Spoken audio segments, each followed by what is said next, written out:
Finally Apache RTX 300 ಬಂದಿದೆ ನಮ್ಮ ಬೆಂಗಳೂರಿಗೆ. TVS ಅವರೇ ಸ್ವಂತವಾಗಿ ಡೆವಲಪ್ ಮಾಡಿರೋ ಈ ಇಂಜಿನ್ 2024 ಡಿಸೆಂಬರ್ ಅಲ್ಲಿ ಲಾಂಚ್ ಆಗುತ್ತೆ. ಇನ್ನು ಇಂಜಿನ್ ಸ್ಪೆಸಿಫಿಕೇಶನ್ ಬಗ್ಗೆ ಹೇಳಕ್ ಬಂತು ಅಂತ ಆದ್ರೆ 299cc single cylinder liquid cooled four stroke DOHC engine. ಇನ್ನು ಪವರ್ ಸೆಗ್ಮೆಂಟ್ಸ್ ಬಂದು 36 ಹಾರ್ಸ್ ಪವರ್ ಮತ್ತೆ 28.5 ನ್ಯೂಟನ್ ಮೀಟರ್ ಟಾರ್ಕ್ ಇಷ್ಟನ್ನ ಈ ಇಂಜಿನ್ ಪ್ರೊಡ್ಯೂಸ್ ಮಾಡುತ್ತೆ. ಈ ಇಂಜಿನ್ ಪ್ಲಾಟ್ಫಾರ್ಮ್ ಅಲ್ಲಿ TVS ಅವರು ಇದೇ ಫಸ್ಟ್ ಬೈಕ್ ನ ಲಾಂಚ್ ಮಾಡ್ತಾರೆ.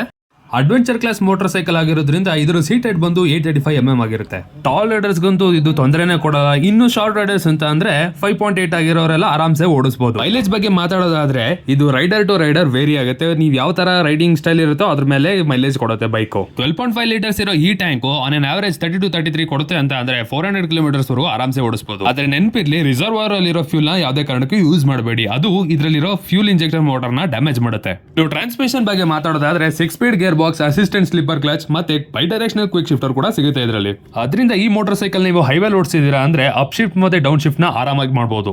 ಇನ್ನು ಕಂಫರ್ಟ್ ಬಗ್ಗೆ ಮಾತಾಡೋದಾದ್ರೆ ಫ್ರಂಟ್ ಅಲ್ಲಿ 41mm inverted USD cartridge four ಸಿಗುತ್ತೆ. ರಿಯರ್ ಅಲ್ಲಿ ಮೋನೋ ಶಾಕ್ ಸಿಗುತ್ತೆ. ಇದರಿಂದ ಪಿಲಿಯನ್ ಕಂಫರ್ಟ್ ತುಂಬಾ ಆರಾಮಾಗಿರುತ್ತೆ.